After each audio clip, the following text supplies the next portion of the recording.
M സ്വരാജിനോട് ഇന്നലെ ചോദിക്കാണ് അദ്ദേഹത്തിൻ്റെ കാറുമായി ബന്ധപ്പെട്ടേ, നിങ്ങളെ കാറ് ഭയങ്കര ആഡംബര കാറാണോ എന്നൊക്കെ ചോദിച്ച് അദ്ദേഹം പറഞ്ഞു എൻ്റെ ഭാര്യൻ്റെ പേരിലാണ്, അവർ വടവിട്ട് വാങ്ങിയതാണ് എന്നുള്ള കാര്യങ്ങളൊക്കെ പറഞ്ഞു. അതൊക്കെ ശരിക്കൊരു വ്യക്തിപരമായ ചില ചോദ്യങ്ങളായിട്ടാണ് എനിക്കത് തോന്നിയത് കേട്ടോ. അങ്ങനെ ഈ വ്യക്തിപരമായ ചോദ്യങ്ങളൊക്കെ ചോദിച്ച് ശരിക്കും ചോദിക്കേണ്ട ചോദ്യങ്ങളൊന്നും ചോദിക്കാതെ മുന്നോട്ട് പോയിക്കൊണ്ടിരിക്കുകയാണ് ഇരു മുന്നണികളും. ഇപ്പം എനിക്ക് സ്വരാജിനോട് ചോദിക്കാനുള്ളത്, ഇങ്ങനത്തെ ചോദ്യങ്ങളോട് എന്താണ് അദ്ദേഹത്തിൻ്റെ ഉത്തരം എന്നുള്ളതാണ് അറിയാനാണ് ആഗ്രഹിക്കുന്നത്. അതിൽ ഒന്നാമത്തെ ചോദ്യമാണ്, മുഖ്യമന്ത്രിയുടെ പ്രതിനിധിയായി ADGP അജിത് കുമാർ RSS നേതാവ് ദത്താത്രേയ ഹസബലയുമായി അടച്ചിട്ട മുറിയിൽ ചർച്ച നടത്തിയല്ലോ, അതിനെക്കുറിച്ച് സ്വരാജിൻ്റെ അഭിപ്രായം എന്താണെന്നാണ് ഒന്നാമത്തെ ചോദ്യം. രണ്ടാമത്തെ ചോദ്യം, പോലീസിൽ സംഘി ഗ്യാങ് പ്രവർത്തിക്കുന്നു എന്ന് ആരാ പറഞ്ഞത്? ആനിരാജ പറഞ്ഞു. ആ അഭിപ്രായത്തോട് താങ്കൾ യോജിക്കുന്നുണ്ടോ എന്നുള്ളൊരു ചോദ്യമുണ്ട്. നിങ്ങൾ ഈ ചോദ്യം പരമാവധി ഷെയർ ചെയ്ത് കൊടുക്കി. അപ്പോൾ എന്താ അതിൻ്റെ പ്രതികരണം എന്നറിയാലോ.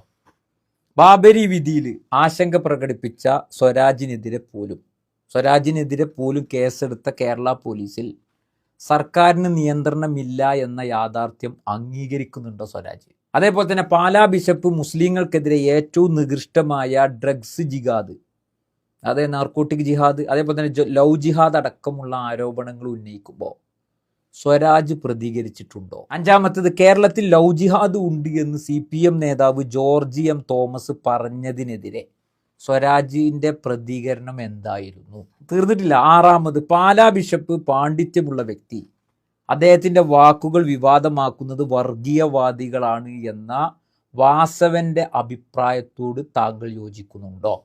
ഏഴാമത്തെ ചോദ്യം, ഏറ്റവും വലിയ വർഗീയത ന്യൂനപക്ഷ വർഗീയതയാണ് എന്ന് വിജയരാഘവന്റെ നിലപാടിനോട് താങ്കൾ യോജിക്കുന്നുണ്ടോ? എട്ടാമത്തെ ചോദ്യം, ശ്രീ എമ്മിൻ്റെ മധ്യസ്ഥതയിൽ RSS CPM മധ്യസ്ഥ ചർച്ചയെ സ്വരാജ് എങ്ങനെ കാണുന്നു? അത് അനുകൂലിക്കുന്നുണ്ടോ? ഒമ്പതാമത്തെ ചോദ്യം, മനസ്സിൽ വർഗീയ ചിന്തയുള്ളവരാണ് സമസ്തക്കാർ എന്ന ജയരാജന്റെ നിലപാടിനൊപ്പമാണോ സ്വരാജ്? 10, പാലത്തായി കേസിലെ അട്ടിമറിയിൽ സ്വരാജിന്റെ അഭിപ്രായം എന്താണ്? 11, മുന്നോക്ക സംവരണത്തെക്കുറിച്ച് സ്വരാജിന്റെ നിലപാട് എന്താണ്? മുന്നോക്ക സംവരണം, അതിനെക്കുറിച്ച് സ്വരാജിന്റെ നിലപാട് എന്താണ്? 12, കേരളത്തിൽ ഹസൻ അമീർ കുഞ്ഞാലിക്കുട്ടി എന്ന കൊടിയേരിയുടെ പ്രചാരണത്തിൽ സ്വരാജിന്റെ നിലപാട് എന്തായിരുന്നു? 13, ഈരാറ്റുപേട്ടയിൽ വിദ്യാർത്ഥി ആഘോഷത്തെ മുസ്ലിം കുട്ടികളുടെ തമ്മാടിത്തരം എന്ന് വിശേഷിപ്പിച്ച പിണറായി വിജയന്റെ നിലപാട് സ്വരാജെ താങ്കൾ അംഗീകരിക്കുന്നുണ്ടോ? 14, അലൻ താഹ UAPA കേസിന്റെ അഭിപ്രായം, താങ്കളുടെ അഭിപ്രായം എന്താണ്? അവർക്കെതിരെ UAPA ചുമത്തിയല്ലോ, അതിനെതിരെ താങ്കളുടെ അഭിപ്രായം. 15, തൃപ്പൂണിത്തറയിൽ 60 പെൺകുട്ടികളെ പീഡിപ്പിച്ച ഗർവാപ്പസി കേന്ദ്രത്തെ കുറിച്ച് പരാതി നൽകിയിരുന്നു രക്ഷപ്പെട്ട പെൺകുട്ടി. ആ കേസും അതിലെ നിലപാടും എന്താണ് എന്ന് താങ്കളൊന്ന് വ്യക്തമാക്കാമോ? 16, വയനാട് ലോക്സഭാ തെരഞ്ഞെടുപ്പിൽ രാഹുലിനെയും പ്രിയങ്കയെയും വിജയിപ്പിച്ചത് മുസ്ലിം തീവ്രവാദികളാണ് എന്ന വിജയരാഘവൻ പറഞ്ഞിട്ടുണ്ട്.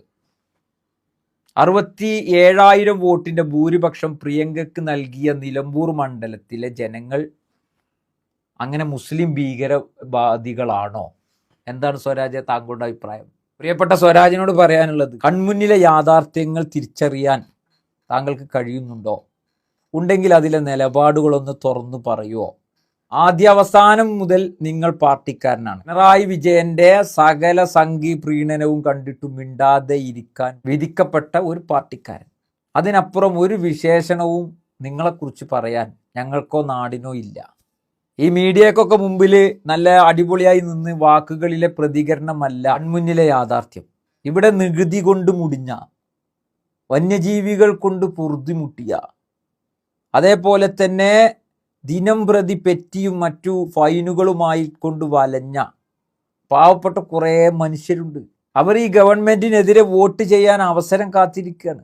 അവിടെയാണ് നിങ്ങളെപ്പോലെയുള്ള ആളുകളോട് മാധ്യമങ്ങൾ വന്നിട്ട് ചെറിയ ചോദ്യങ്ങൾ ചോദിക്കുക. നിങ്ങളുടെ വാഹനം അവിടെ നിന്ന് നിങ്ങൾക്ക് രക്ഷപ്പെടും. പക്ഷേ ഈ ചോദിച്ച ചോദ്യങ്ങൾ,